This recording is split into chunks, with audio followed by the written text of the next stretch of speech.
Fox Sunday has 2 dazzling season finales. First, Bill joins a male chorus on King of the Hill. Then Malcolm's full of beauty and pageantry. We've got 1 day to get the dress ready, and we have no idea where we're going with our hair. All new at 7/6 Central Fox Sunday.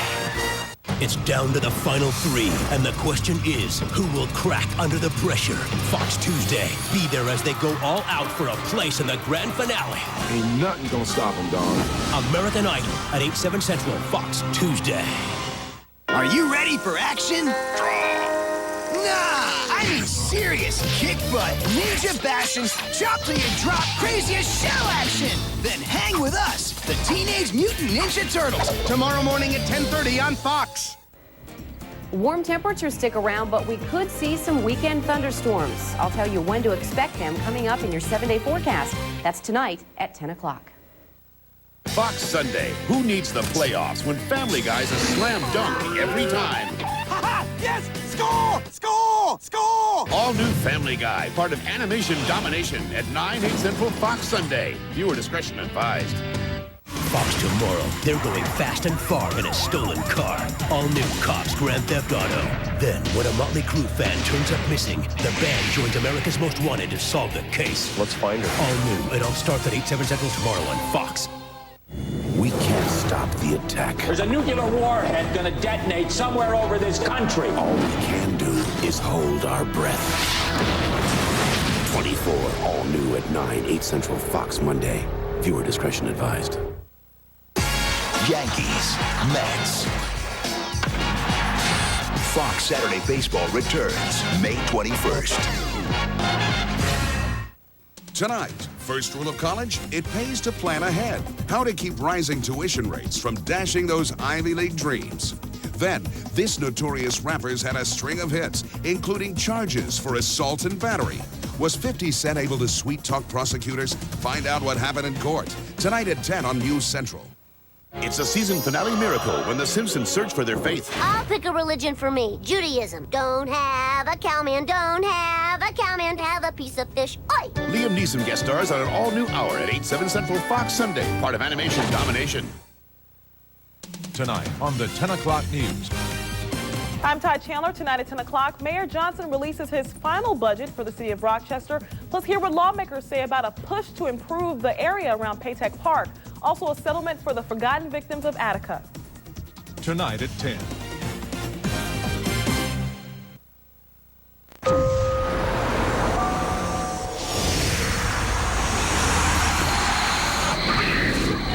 Unidentified female, hands degloved, face sliced off. I trust you understand what it would mean to work for me. Places you'll be required to go. I've already been to those places. You only think you have. The Inside, coming soon to Fox. Viewer discretion advised. You can never get too much Star Wars. May the Force be with you. Now, for the first time on network television. I will be the most powerful Jedi ever. An event for the whole family. Begun. The Clone War has. Star Wars Episode 2, Attack of the Clones, Sunday, May 22nd on Fox.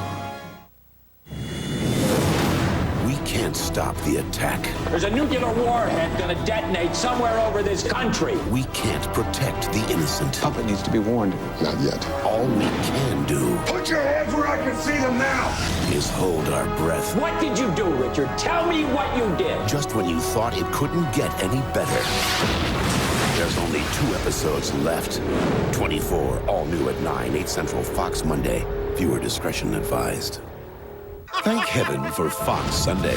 It's a miracle. The Simpsons season finale searches for faith. Once you go Vatican, you can't go back again. Man, Family Guy's a freaking sweet hit, and blindness is nothing to laugh at. I'll just tie you to this parking meter. Until now. Plus, the sinful new American Dad. I made a mistake. Can't you take a page from Hillary Clinton and just let it go? You will believe. Good Lord! In Animation Domination. Starting with the season finale of King of the Hill at 7 Fox Sunday. The 10 o'clock news is next, right here on Fox Rochester.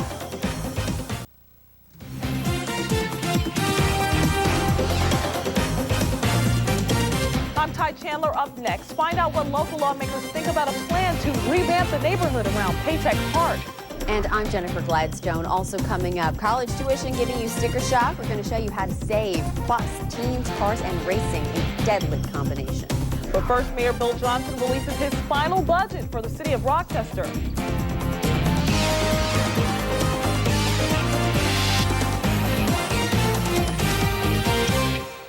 Thanks for choosing the 10 o'clock news. We begin tonight by crunching numbers in the city. A new budget has been proposed, and Nikita Harrison tells us what plans the mayor has in store for the city with his 12th and final budget submission.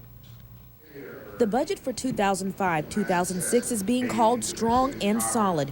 Mayor Bill Johnson says it closes a $28 million budget gap. I have always believed that it was very, very important to take very diligent care to be able to turn over to the incoming mayor a very, very stable financial situation. The budget includes a property tax hike of a little more than 4%, and we're told 19 positions will be reduced. There's a position that's being eliminated in the mayor's office. There's a couple positions in human resource management. They're sprinkled throughout the whole organization. Money was even added to bring back the laser light shows at High Falls. I think it's fair to say that it was a mistake to end that program. And we're recognizing that. And I will take whatever heat is necessary by putting it in this budget rather than leaving it to next year's budget for the new mayor to put in. The police department even has $200,000 extra for more bike and foot patrol. We're going to move forward into the next budget year and continue to provide the professional service that we have to this community. While Mayor Johnson is confident City Council will pass this budget, Councilmember Benjamin Douglas says there are still a few things they need to look at. I'm not displeased with it. That doesn't mean that we will not scrutinize it very closely. City Council does have the final say, but Douglas believes there won't be much controversy with this budget. In fact, he thinks it will be a pretty bland budget year. Nikita Hairston, the 10 o'clock news. The total budget is more than $403 million, and the property tax increase is 4.32%. Rochester City Council will vote on the budget next month. The Rochester City School District's budget quickly passed last night, but it's drawing some concerns from the state comptroller. The city school district has more than $578 million to work with this year. State Comptroller Alan Hevesy says the district is dependent on the city of Rochester, therefore facing the same fiscal problems as the city. Hevesy noted that local aid for the district hasn't increased since 1993, and the amount of local tax dollars spent on schools have declined. This is a trend Hevesy found in all of the Big 5 districts in the state. Earlier this week, we told you about a community organization that wants to revamp the neighborhood surrounding Paytech Park. This after the Rochester Rhinos asked for another $6 million from the state to finish the stadium. Jill Konopka asked some lawmakers if state money is available for either project. Republican Senator Joe Robach says there's a pool of state money for upstate projects after $350 million went to the expansion of a New York City convention center. Monroe County will see requests totaling $100 million, including $15 million for the Rochester Rhinos' new stadium and another $12 million for this housing project. I've already requested trying to make an argument that building houses, cleaning up this neighborhood has an economic impact, and trying to compete out of that pool of money. Although Robach insists it's much too early to say what will and won't get funded, he says he's working with the Senate to secure money to revitalize the 4 neighborhoods surrounding Paytech Park. Rhinos owner Frank Duras says the team will commit $1 million to Interfaith Action if they receive the state funds they're asking for. If we're going to continue to invest even more public dollars, we'll be owned by a municipal government, not by a private individual. I think that's critically important. Robach does not want to see construction finished at Paytech Park and then have taxpayers footing the bill. Democratic Assemblyman David Gant says he's unclear what's expected of him because he has yet to see final numbers on either project. Political pressure does not work. I'm willing to, as I say, to take a look. But that looks based upon the information that's there and to see where we go. Gant says he spoke to Frank Duras several weeks back. As you know, I was one of the guys saying no more government money. Gant says he doesn't know of any available money out there, and as for the proposal from Interfaith Action, well, it was dropped off to his office about 10 minutes before we arrived. Jill Konopka, the 10 o'clock news. Senator Joe Robach says he doesn't know how long it will take to secure the money. Rochester police have identified the body of a woman found yesterday. Officers say 28-year-old Felicia Pinto's body was found at 23 Strathallan Park on a wire fence.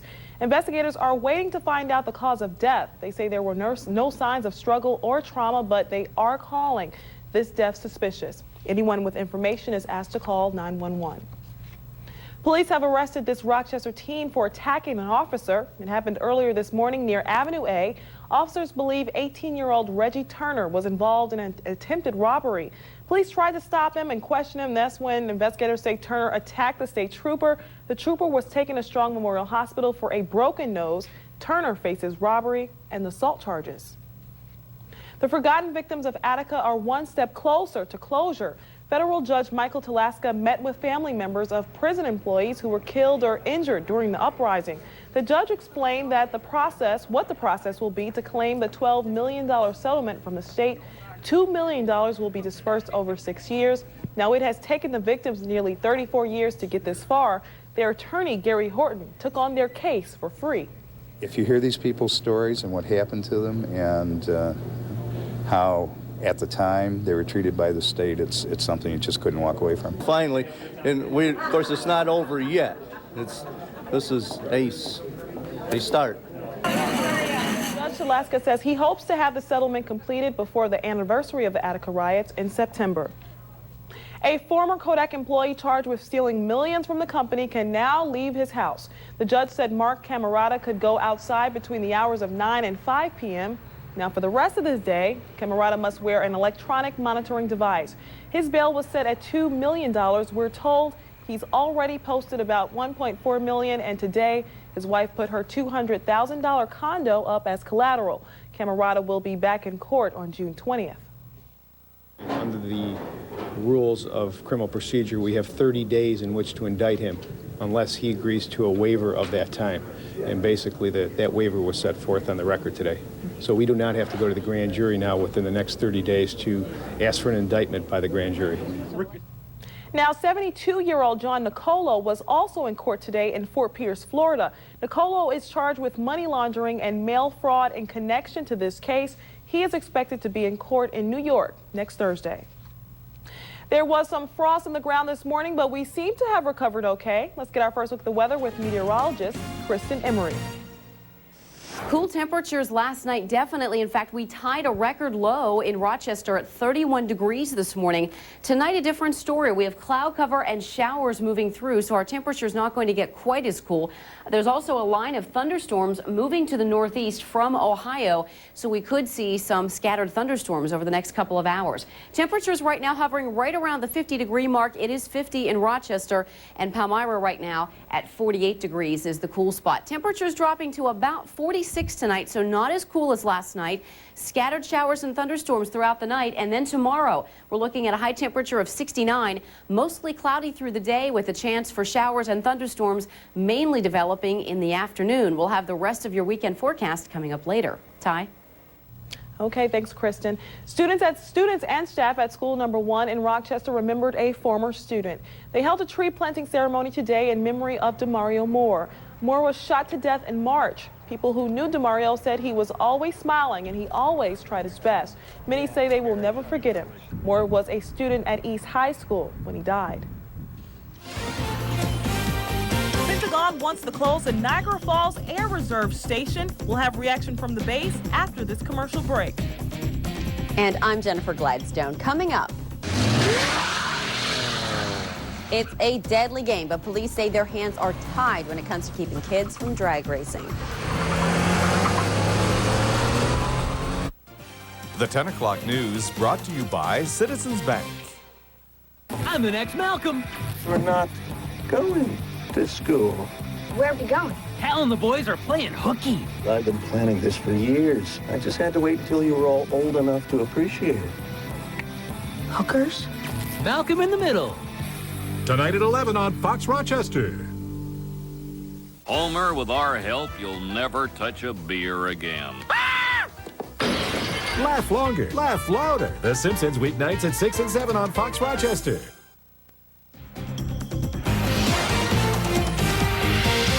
Welcome back to the 10 o'clock news. Now, it wasn't unexpected, but today it really hit home. The Pentagon has recommended the Niagara Falls Air Reserve Station for closure. If in fact that does happen, it could devastate Western New York's economy and possibly harm our nation's security. NewsCentral's Chris O'Donnell tells us about a united front fighting for the facility. We're mad as hell. We're gonna fight. Reaction to news that the Niagara Falls Air Base is being targeted for closure came fast and furious from Western New York's congressional delegation. We're going to send a very clear and loud message to Washington that they're in for a fight on this. Congressman Tom Reynolds says he's going to call on anyone and everyone to join the cause. I don't care if it's the White House, the Speaker, the Senate Majority Leader, the minority leaders of those houses, people from the other 49 states, whoever will recognize the importance of keeping this base open. I'm sure all of us will ask to join in the message to BRAC. Congresswoman Louise Slaughter and Senator Hillary Clinton say the Niagara Air Base is too important to Homeland Security to be shut down. To have this base closed on this international border strikes me as the height of folly. Every reason in the world exists to keep it open, indeed to put more here. This base is so strategically located. We know how important this border is.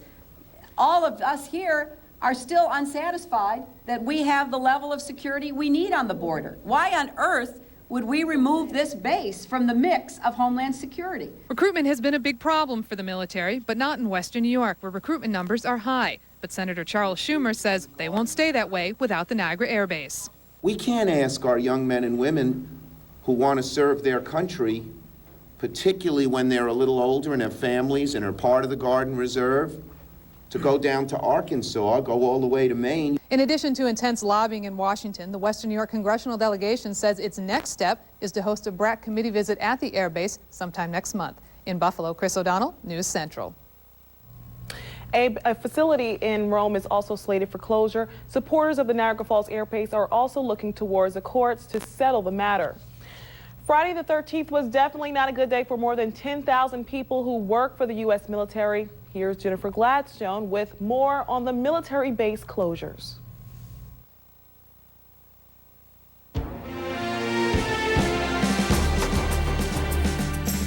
Thousands of military personnel across the country got some bad news today. The Pentagon plans to close numerous military bases. The move is expected to save millions of dollars, but as Washington Bureau Chief Don Hammond reports, the process involves politics and even a certain amount of secrecy. After being told no media allowed, NewsCentral enters a nondescript Arlington, Virginia office building. We've learned BRAC is buried somewhere inside. You know where the BRAC office is? Base realignment and closure. Oh, I know who they are. Yeah, I'm trying to find the BRAC. We want to talk to someone from BRAC about the next round of work that will be painful to thousands that lose jobs. The first phase of the base closing process came from the Pentagon. We are recommending the closure of 33 of the 318 major military installations in the United States and the realigning of 29 more. The recommendations are now in the hands of 9 base realignment and closure commissioners that are supposed to make decisions without politics in mind. Hi, I'm Don Hammond with NewsCentral. NewsCentral captures some interesting aspects to BRAC you may never see again, like 2 big books that hold all the BRAC resumes. And then there was this. What is all that stuff? While getting exclusive pictures of the first volume of the Pentagon base closure report arriving on site, a BRAC spokesperson appears. Sir, Jim Schaefer here. How are you? Don Hammond, NewsCentral. How you doing? Me. How are you? All right, Jim. Yeah.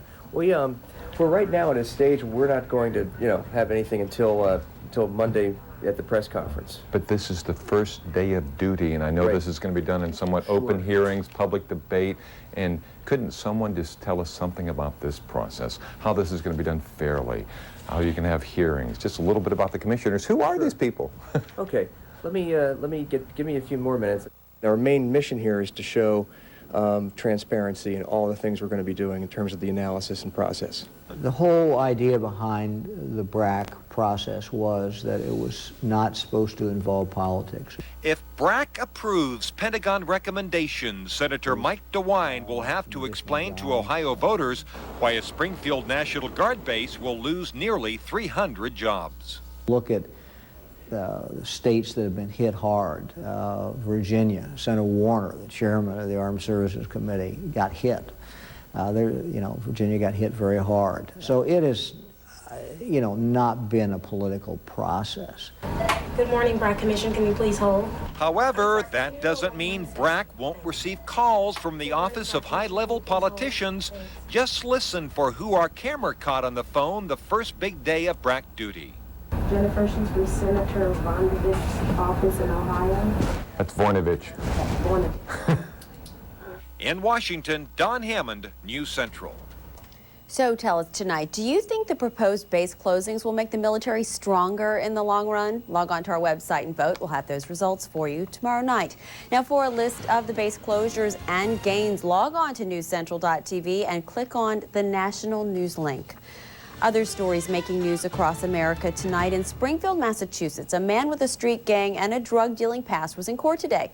That's not an unusual story, but what makes this story different?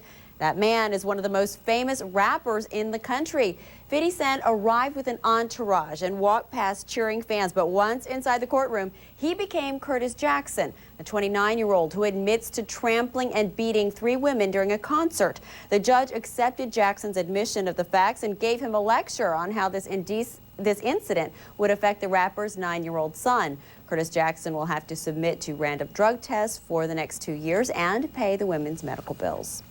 There was a familiar face on the stand in the Michael Jackson trial today, but we're used to seeing him asking the questions, not answering them. You may remember attorney Mark Garagos from the Scott Peterson murder trial. He couldn't help his client then, but today Garagos testified in support of the pop star. The one-time Jackson attorney told jurors that he advised his client to have nothing to do with the accuser's family. Garagos also said he warned Jackson that the family might try to take advantage of him. If drag racers get caught, they'll be fined and forced to go to court. And given the danger of this illegal sport, that's almost the best option. Every year, more than 500 people die while speeding down the street. And as Jennifer Chicola reports, it's a situation even law enforcement has a hard time getting under control.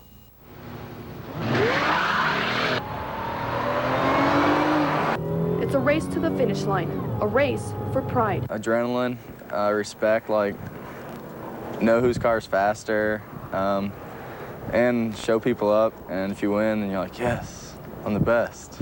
On any given weekend, drag racers find a place to burn rubber. It's a place where there's not a lot of traffic around, and it's safe because there's not a lot of cops around there. Sometimes up to 20 people show up for action. On this particular night, we found 3. Racers admit the dangers, but try to be safe. I know there's stuff that could go wrong, but if you're careful about it, I don't think it's too risky. Even though they say it's not too risky, it is pricey. They spend thousands of dollars to soup up their engines. Mine comes supercharged, so you can have it add more boost, which will make it faster. And there's just endless possibilities like nitrous. We were surprised that type of event was taking place. Police say racing isn't a widespread problem. We don't see the actual event taking place. We hear about it later on, or we get a complaint later on. This is video of a drag racing accident almost 3 weeks ago. It left more than $300,000 in damage. These 2 cars are totaled. The rest of the cars will have to be repaired, resold, and their future price is still uncertain. If somebody had been near one of those cars at the time, they would have been severely hurt and maybe even possibly worse than that. This could have had a tragedy in the end. That's not going to keep these racers from the finish line. In Champaign, Jennifer Chicola, News Central. Authorities in New York are still cleaning up the mess left behind after a retaining wall collapsed onto a major roadway Thursday. Those who saw it happen say it came down in an instant. Witnesses say the earth moved twice. First a small slide, then a much larger one. When it was finished, part of the Henry Hudson Parkway was underground. We were standing here having lunch, and we just started seeing the trees go down, and the whole facade went down into the Hudson Parkway there. He was facing where the trees were falling, and he's like, turn around. I turn around, you feel it rumbling on the ground. Yeah, we started feeling the rumbling. Amazingly, no one was killed or even trapped in all that debris. Just hours before the wall collapse, though, a structural engineer looked at it and claimed it would stand.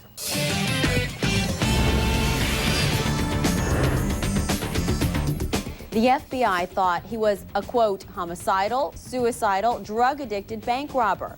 They were wrong. But they didn't know that until after Joseph Schultz was shot in the face. The agent who pulled the trigger says he thought Schultz was pulling a weapon. He was actually just trying to get out of the car like the agents were demanding.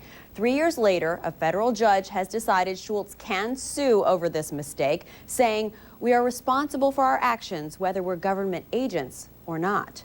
Wendy's is reaching out this weekend in an effort to smooth over the whole finger in the chili thing. They'll be thanking customers for their support during this tough time by giving out free Frosties. They predict they'll hand out more than 14 million frozen desserts before the event ends this Sunday. Catch my reports on the web at newscentral.tv. Just click on Get This. Pope Benedict XVI has made a big decision early in his reign. He has put Pope John Paul II on the fast track to sainthood. The new pope announced today he will waive the usual 5-year waiting period required before someone can be named a saint. Vatican officials are busy gathering documents and witnesses necessary for the posthumous honor. Rules say that 2 miracles, one before and one after death, must be attributed to Pope John Paul II in order for him to qualify. After 4 years of hard work in high school, many hope to earn yet another degree, but getting into college is the easy part. Find the money is another story. We'll help you keep the budget balanced. That is still ahead from News Central. Coming up, painting the town purple. We'll show you how Rochester is celebrating one of the city's favorite flowers when we return.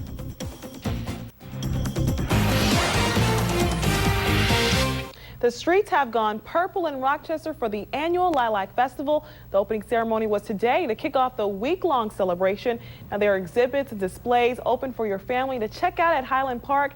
The event attracts hundreds of thousands of visitors every year who come out to celebrate spring. Well, we just like to come every year because the boys love the rides, and it's, of course, always fun to see the lilacs. They're beautiful. It's just another place that we enjoy coming, and I love the lilacs, and I don't know, it's just so nice to see everybody from all different suburbs all coming together in the park. It's really nice. This year's festival has some new features, and you can check it out by logging on to www.lilacfestival.com. Some local middle school students helped raise more than $22,000 for the Golisano's Children's Hospital. These kids from the Martha Brown Middle School in Fairport do this every year. It's an annual fundraiser where they accept pledges, then solve problems. This year, they raised a total of $22,700 to donate to the hospital. The kids were thrilled to hand over the big check today. So it was a really heartfelt idea, and kids got very excited, and we're just absolutely totally amazed at how much money they raised. It's just phenomenal. Representatives from the Golisano's Children's Hospital were at the school to accept this generous donation and thank the kids for their efforts. Doctors at Park Ridge Hospital are offering a revolutionary treatment for back pain. They successfully implanted a high-tech device into a patient's back as an alternative procedure to spinal fusion. This patient was involved in a car accident and in need of surgery. Doctors say this device will preserve normal motion in the patient's back. It's not only a viable current alternative, but it may be that acceptable go-between doing nothing and a fusion. Yeah, I have 4 kids, so, you know, to get my life back, to be able to run and play with my kids, which I couldn't do before, you know, I'm really looking forward to that. Once we have access to the front Artificial disc replacement is the most significant advancement of its kind in more than 3 decades. Some students at RIT have an interesting competition on their hands. They're facing a challenge from computer experts who work for McAfee. It's a software company that's an industry leader when it comes to protecting your computer privacy. McAfee has challenged these students to build and defend a secure computer network system. And these students have come back and they've learned that the real world is a lot different than what we face in a lab environment and in a college environment. And I think it was a tremendous exercise for these students to get a feeling for real-world scenarios. I learned that you really need to do a lot of team planning. If you want to defend a network, you have to have someone who's good at everything. One person doesn't have the knowledge necessary to run the entire operation, so teamwork is the most important part. 6 teams participated in today's big competition, and the winners are Mike Goffin, Sean Jordan, and Jordan Sissel. The contest was part of McAfee's partnership program with RIT. Now, for more information about how McAfee can protect your computer, check out our on-site link. You'll find it under features at foxrochester.com. And while you're there, make sure you send us your story ideas at the Viewer Stories link. We want to know what you'd like for us to cover here on the 10 o'clock news. There was some frost out there this morning, but it's warmed up quite a bit thanks to all the sunshine. We'll be back with your weekend forecast. The 10 o'clock news brought to you by Wilmot Cancer Center.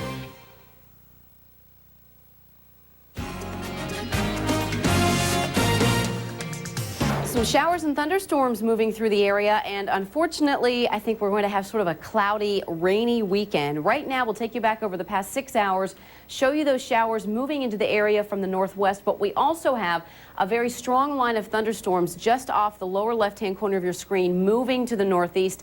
So over the next few hours, we could see some thunderstorms moving into the area. Right now, 50 degrees in Rochester, 50% relative humidity. The winds northeast at 10, and the pressure right now is holding steady. Record temperatures today. In fact, the almanac page, when we open it up, we set a record low. We broke it, in fact, by 1 degree. 31 was the low this morning. The record was the freezing point set back on this date in 1996. 61 was our high. Normally, we're at 67 and 45. So that really cool temperature this morning put us about 10 degrees below normal for the day. Tonight, much warmer temperatures, mainly because of the cloud cover that we're getting with this system. Take a look out toward the Midwest, though. Plenty of showers and thunderstorms and a lot of severe weather, not only through the heartland, but also through portions of Ohio today. A lot of showers and thunderstorms and a lot of severe weather reports, including hail. All of that is moving up to the northeast, but again, a lot of it will stay to our west, but we will still see a chance of thunderstorms, unfortunately, lingering through tomorrow. Temperatures starting to cool down a bit. Today, not too bad for the high. Tomorrow, pretty mild. But then as we get this rain-cooled air and a polar flow behind this system moving through, that means that we're going back to slightly below normal temperatures by the time we get to Sunday and into Monday. Here's a look at the surface map. Cold front pushing through with this low pressure center at the head of it. That is the energy for all of this activity as far as storms go. A lot of moisture with this system too. So tomorrow the front really only making it by morning to right around the Pennsylvania and New York western borders. And as it moves through the afternoon tomorrow, a good chance we could see a couple of showers and thunderstorms touched off. Behind it though on Sunday, yes, slightly cooler temperatures, but a return to some nice sunshine and dry weather for at least one of our weekend days. So for tonight, showers and thunderstorms possible, 46 your overnight low, not quite as chilly as last night. And then tomorrow, mostly cloudy. Chance of showers through the day, but in the afternoon, we could see some thunderstorms. High temperature up to 69 degrees. And here's a look at your 7-day forecast. 69 tomorrow. We cool down just a bit for Sunday. 64. Only a slight chance of a few early morning showers. We should get some dry weather in the afternoon. On Monday, just a slight chance of showers. Tuesday, Wednesday look dry and a little cooler. We're down to the 50s as we start Monday and Tuesday. And in the middle of next week, we jump all the way back up to normal temperatures, mid to upper 60s. But for Thursday and Friday, looks like we could see another round of showers and thunderstorms. And unfortunately, Ty, definitely going to need probably at least an umbrella for part of this weekend. Back to you. A lot of rain, a lot of rain. I guess those April showers came to May. Thanks, Kristen. Now, there is only about a month of spring left, so you might want to get that spring cleaning out of the way. Monroe County is teaming up with several villages and towns for a household hazardous waste collection. If you have something like an old air conditioner you want to get off your hands, you can drop it off this Saturday from 8 to noon in Parenton. Now, there is no charge, but an appointment is required. For Parenton and Fairport, you can call 223-5115. For Pittsford and East Rochester, the number is 248-6250. Coming up, the Red Wings are winding down their homestand. We'll be back with highlights from Frontier Field. Do you have a story for the 10 o'clock news? Call us at 262-FOX-1 or visit foxrochester.com and click on the Viewer Stories link to tell us your story.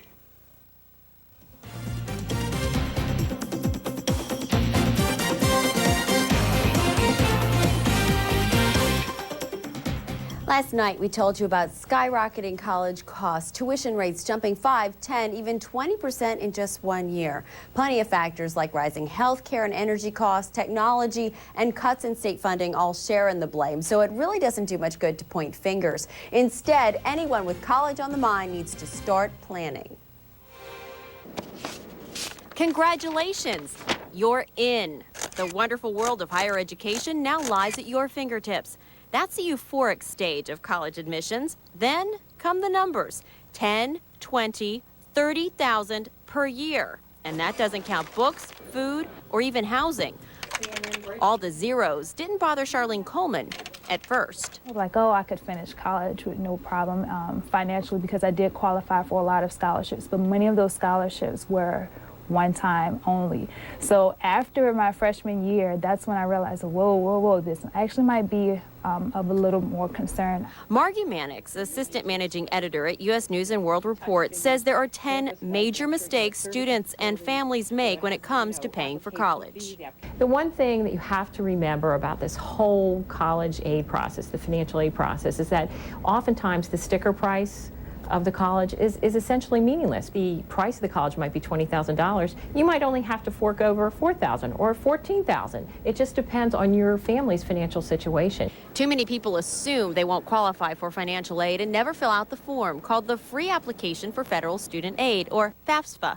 Without it, you'll miss out on all need-based financial aid and thousands in federal loans. It's a big form, looks like your tax form. It's 8 pages long. Don't prejudge yourself. Don't say, oh, I'm not going to do it because I'm not going to get any money. Do not. It all depends on the individual family's financial circumstances. Next, parents. You may want to save for college in your name, not your future students. It turns out the two are weighted differently on the FAFSA, and having too much money in your child's name will actually decrease the amount of aid the government will grant. There's also a lot of money to be found in private scholarships, but many never look for them. There are websites that can help you find out who's awarding money to left-handed students or skateboarders. They really do exist. But be careful, many are a one-time thing, so they give people a sense of security, but disappear in year 2.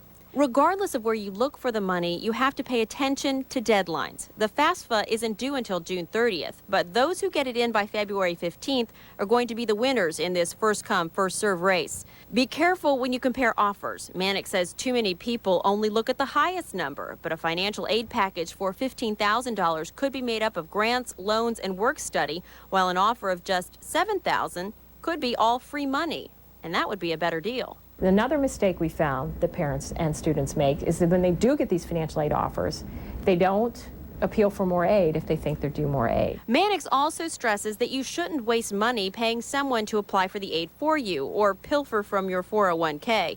And if the school offers you a loan, shop around to make sure you're getting the best rate. And most of all, don't forget to budget for the small stuff. Plane tickets home, your daily latte, or pizza all add up.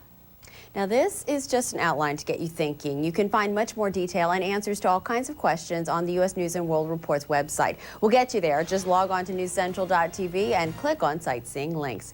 Now, last night we asked if you think a college education is worth the high price. 46% of you said yes. 54%, though, said no. Once your kids get to college, many of them will get an education in gambling. Fueled by popular TV shows, Texas Hold'em is taking the country by storm, and college campuses are a jackpot for anyone looking to find a game. In extreme cases, some students play up to 50 hours a week, cutting into study time and into budgets. Texas Hold'em to college kids, it's like the new holy grail. I started playing with my friends, and then when my friends weren't around and I wanted to play because I liked the game a lot. When students can't find others to play with, internet websites are a quick fix. They lure students in by charging only $5 or $10 to get into a game, but that can really add up to thousands of dollars a year. If Lady Luck is kind to the poker players, they might put their winnings towards a new Xbox 360. This thing is not just for video games. The Xbox 360 plays music, videos, and stores digital pictures. It'll cost you about $400, and it goes on sale, you guessed it, just in time for Christmas. More local news is still ahead. Plus, they say wisdom comes with age, and apparently so does resiliency. Survivor stories from the senior set next. Hal has a big surprise. I just had to wait until you were old enough to appreciate it. Hookers? Malcolm in the Middle. Tonight at 11 on Fox Rochester.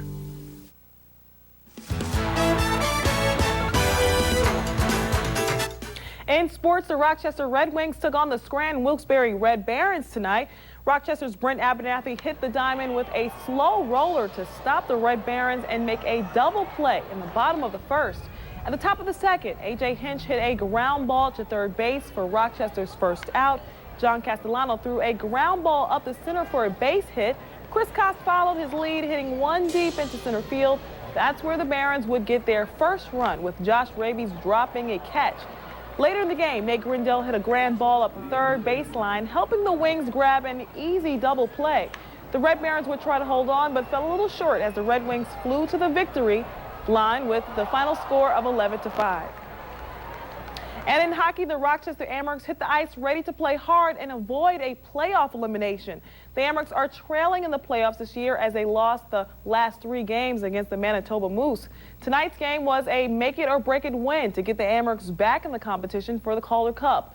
Rochester started things off strong, showing the Moose no mercy. In the first, the Amherst came through with 2 goals, taking the lead to end the first right now. Rochester and Manitoba are in the third period, with the Amherst trying to hang on and stay in the playoffs, with a score of 5-2 in Manitoba's favor so far.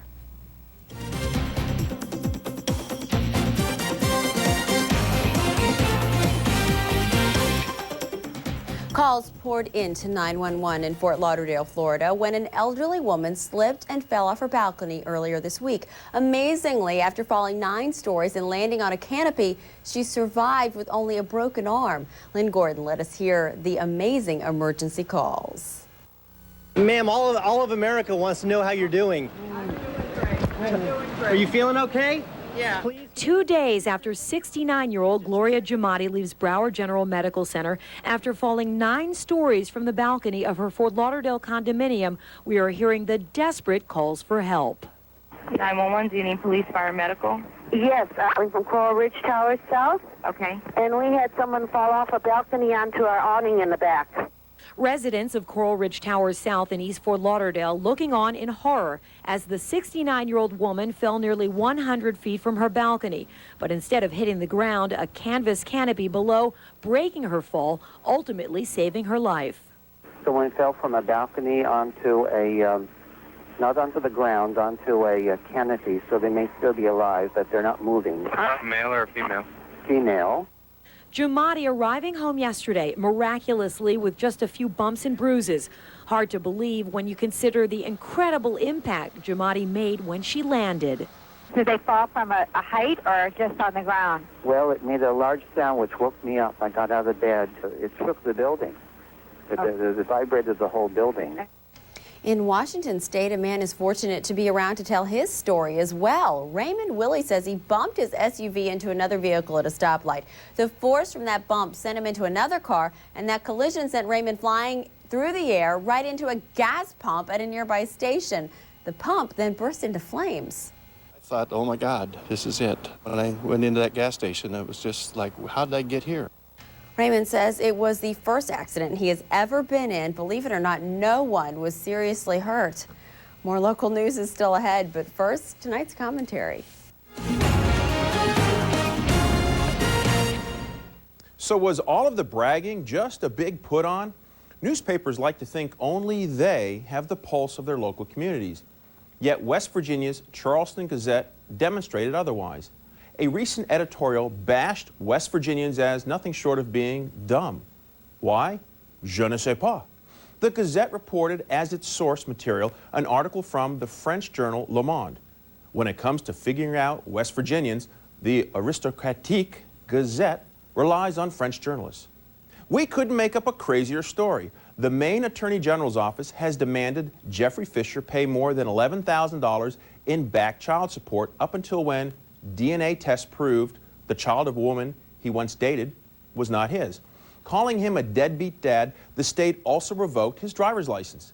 Fisher did push for custody of the child when she was in foster care, but the Department of Health and Human Services turned down his request and told him he could no longer see the girl since he was not the child's dad. Just because you've paid for it doesn't mean you can have it. This appears to be the gist of Bill S-786, introduced last month by Pennsylvania Senator Rick Santorum. The proposed legislation prohibits the taxpayer-funded National Weather Service from providing to the public any forecast data other than extreme weather warnings meant to protect life and property. The goal appears to be to protect the sale of commercial forecasts from companies such as AccuWeather, which happens to be a constituent of Santorum's. And that's the point. I'm Mark Hyman. Log on to NewsCentral.tv and tell me what you think. Watch Maury weekdays at 4 p.m. on Fox Rochester.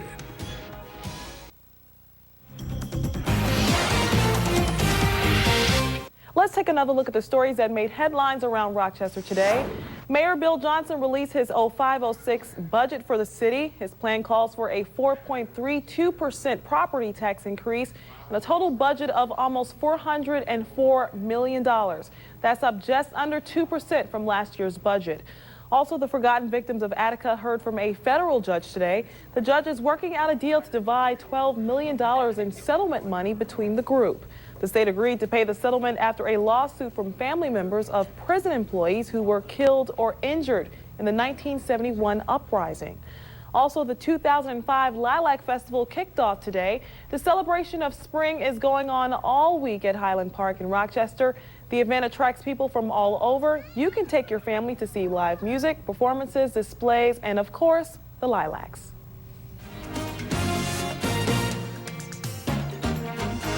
It doesn't look too great as far as sunshine for the weekend, but we are expecting some nice, comfortable temperatures. 69 degrees for our high for Saturday. Expect mostly cloudy skies with scattered showers and thunderstorms, especially in the afternoon. Now, Sunday, things looking a little better. Partly cloudy, chance of showers, 64. We cool down as we head toward Monday and Tuesday. 52 on Monday with just a chance for a few showers, and then Tuesday, mostly cloudy. We warm back up to 58, back to the 60s for Wednesday, Thursday, and Friday. Sunshine for Wednesday. A chance of showers returns once again for Thursday and Friday. But so far, looks like unseasonably warm temperatures as we head toward tomorrow. But then a nice cool down for Monday. Looks like some Lilac Festival goers will get rained on this weekend. That's too bad. Thanks, Kristen. Now here's a look at what we're working on for tomorrow's 10 o'clock news. It's time to think purple as the Lilac Parade marches through Highland Park. Plus, who do Democrats want for mayor? We'll take you to the Monroe County Democratic Committee Designation Convention.